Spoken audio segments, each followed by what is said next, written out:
This video is for entertainment purpose only, so please don't take it seriously. 48 दिसंबर की रात मुझे पता चला कि इस खंडहर में कोई घटना घट चुकी है। क्योंकि जीबी रोड के मशहूर रिपोर्टरों में मेरा भी नाम आता है, तो मैं भी वहां पहुंच चुका था। अच्छा। वहां पहुंच के मैंने देखा कि किसी की 2 पैरों और 4 दांत की मर्रा भैंस खो गई थी। तो उसकी इस गुमनाम आशिक ने उसकी एक फोटो लगाकर उसके नीचे लिख दिया था कि ये हमरे औरत के ढूंढ के लाई, उनका महतारी का टिंगा फाड़ दे। इतने काले आदमी के पास इस तरह की भैंस देख के मुझे बहुत तकलीफ होती है और मैं मन ही मन ठान लेता हूँ कि मैं भी एक भैंस जरूर खरीदूंगा।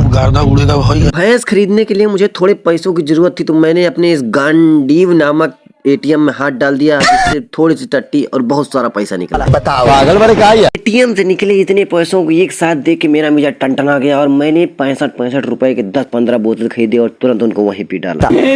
और अब मैं पूरी तरह से तैयार हो चुका था भैंस खरीदने जाने के लिए।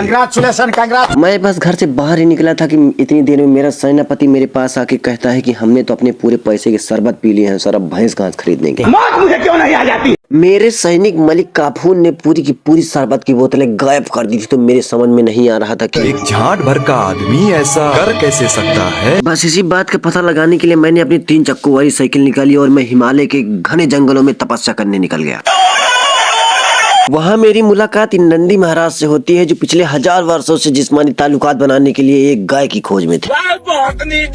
इनको देख के मुझे एक आइडिया आया कि अगर मैं इनकी शादी करा दूं तो दहेज बहुत सारे पैसे मिलेंगे और उन पैसों से मैं भैंस खरीद सकूंगा। मैंने गाना बजवाना चालू किया कि और श्रीखंडियों की ये सेना लेके मैं निकल चुका था अपनी जीत का झंडा गाड़ने। जीत की हवस नहीं, किसी पे कोई वश नहीं। और इस समय मैं दुल्हन के घर पहुंच चुका था। रात और सर्दी दोनों बढ़ती जा रही थी और मेरी बोतल का असर कम होता जा रहा था। मेरे प्राण उस सर्दी में मेरे कूल्हों से निकल के भागने का प्रयास कर रहे थे और दूसरी तरफ वहीं हर जगह से भगाए जाने वाले नंदी महाराज की आज पैर धुले जा रहे थे। इतने भीड़ में मुझे कहीं सोने को नहीं मिल पाया, तो मैंने पूरी रात जग के ही अपनी रात गुजारी। और सुबह मुझे पता चला कि इतने खतरनाक पेड़ों और तारों से बच के मेरा एजेंट वहाँ कुकुर बन के आ गया। उसे वहाँ पे देख के मेरे मन में सवाल आया कि लेकिन फिर उसने बताया कि एक आदमी को पता लग चुका है कि प्रदीप आदमी नहीं एक भैंसा है, जल्दी से जल्दी उसे पकड़ो। मैंने तुरंत हग्गू स्वामी, मुत्तु स्वामी और वेणुगोपाल अय्यर को अपनी गैंग में शामिल कर लिया और दूल्हे को लेके अपने साथ निकल गया, ताकि ये बता सके कि कौन सा आदमी था जिसने इनके खुर देख लिए हैं। सीधे सीधे पूछते हैं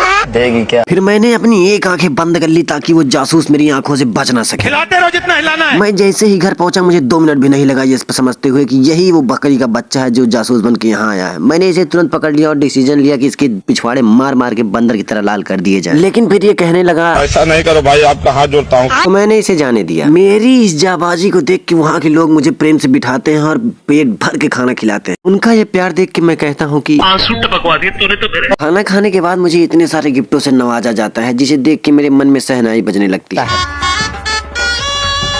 और मैं खुश होकर अपने नंदी महाराज को उनको दे देता हूँ तथा उनकी दुल्हन खुद ले लेता हूँ। आप सबको ये बता दूं कि दुल्हन और कोई नहीं मेरी चाची है। तो ये गाड़ी में बैठते ही मुझसे पूछती हैं कि और घुंगरू सेठ कैसा चल रहा है धंधा पानी। अपना हाल बताते बताते मैं घर पहुँच जाता हूँ और उनका फिर गृह प्रवेश कराता हूँ। अब दुल्हन और पैसे आ चुके हैं, अगली पार्टी हम लोग भैंस खरीदेंगे। Bye bye.